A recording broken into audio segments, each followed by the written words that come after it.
भगवान को देखने के ये सूत्र हैं। तो भगवान के दर्शन आप इन 4 आंखों से कर सकते हैं, 4 जगह। महाराज हमें ना तो आत्मा दिख रही, ना मां दिख रही, ना महात्मा दिख रहे, ना परमात्मा। अब बताओ क्या करें? तुम तो ठटरी बराओ। जब तुम्हें कहीं भगवान नहीं दिख रहे तो तुम्हारा भला मुश्किल है। लेकिन एक सूत्र आज का नोट करो, विचारवान बनोगे तो महान बनोगे, विचारवान बनोगे तो महान बनोगे। इसलिए विचारवान बनो। विकार कुमति है, अच्छे विचार सुमति। हनुमान जी सुमति को भरते हैं, कुमति को हटाते हैं। इसलिए विचारवान बनना है, विकारवान नहीं बनना। ज्यादातर दुनिया के लोग विकारवान हैं, विचारवान नहीं है, विकारवान। विकारों से भरे हैं, वासना से भरे हैं। स्त्रियों का पुरुषों के प्रति आकर्षण, पुरुषों का स्त्रियों के प्रति आकर्षण दिखाए जा रहे, प्रदर्शन में जिए जा रहे। दर्शन छूट गए, प्रदर्शन कर रहे। वासना से भरे हैं, उपासना छूट गई। काम काज से भरे हैं, राम काज छूट गया। साधन खरीद रहे, साधना छोड़ रहे।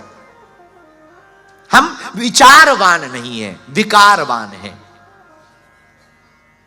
और याद रखना मेरे पागलों, जापान की एक बहुत प्रचलित कथा है, झेन रिंझाई की। वहां का एक फकीर हुआ झेन रिंझाई। रिंझाई फकीर बहुत प्रसिद्ध हुआ। रिंझाई फकीर के पास में एक आदमी पहाड़ पर दौड़ता गिरता उठता गया और रिंझाई को उसने प्रणाम करके बोला कि हमने सुना तुमने भगवान को पाया है और तुम मुझे बताओ, भगवान को मैं पाना चाहता हूं, मुझे भगवान को पाना है। रिंझाई हंस गया।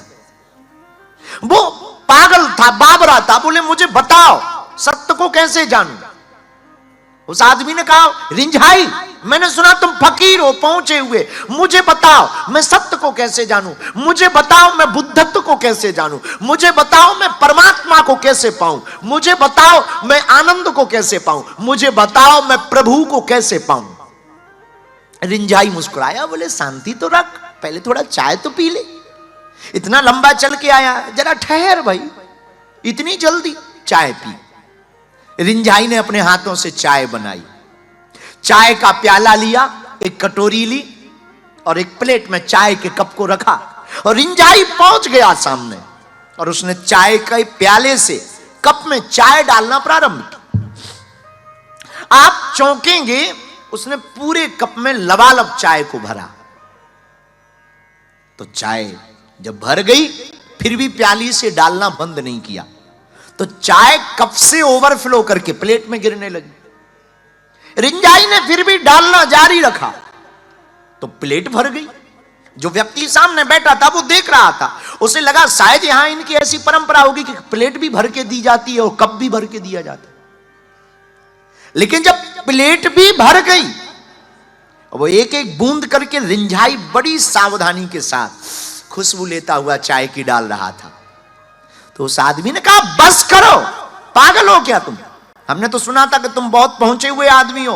रिंझाई से कहा हमने तो सुना था कि तुमने सत्य को जान लिया और बड़े पागल नजर आ रहे। चाय भर गई लबालब, नीचे गिरने लगी, फिर भी तुम डाले जा रहे हो, अब नहीं ठहरेगी। एक बूंद डाली नीचे गिर गई, दूसरी बूंद डाली नीचे गिर गई। तो जो आदमी बैठा था वो बोला कितनी भी बूंद डालो अब टिकने वाली नहीं है, क्योंकि कप ऑलरेडी भर चुका है, फुल है, प्लेट ऑलरेडी भर चुकी है, फुल है। रिंझाई ने कहा बस यही मैं तुमको कहना चाहता। मतलब? रिंझाई मुस्कुराता हुआ बोला तुम विकारों से पहले ही लबालब भरे हुए हो, मैं अगर तुम्हें सत्य परोस भी दूं तो टिकने वाला नहीं है, ये गिर जाएगा, क्योंकि तुम लबालब विकारों से भरे हो, कामनाओं से भरे हो, तुम द्वेष से भरे हो, तुम ईर्ष्या से भरे हो, तुम क्रोध से भरे हो, तुम वासना से भरे हो, तुम द्वंद्व से भरे हो, तुम प्रपंच से भरे हुए हो, तो तुम्हारे ऊपर ये जो प्रेम का रस है, ये जो भक्ति का रस है, ये जो आनंद का रस है, ये जो कथा का आनंद है, ये जो हनुमान जी का आनंद है, ये जो हनुमान जी का प्रसाद है, ये तुम्हारे मन में टिकेगा नहीं। याद रखना, बरसात का पानी कभी पहाड़ों पर नहीं टिकता है, क्योंकि वो खड़े रहते हैं। जहां पर गड्ढा होता है वहीं बरसात की बूंद टिकती है। वैसे ही हनुमान जी का प्रसाद भी जिसके हृदय में भक्ति का गड्ढा होता है, उसी के दिल में टिकता है।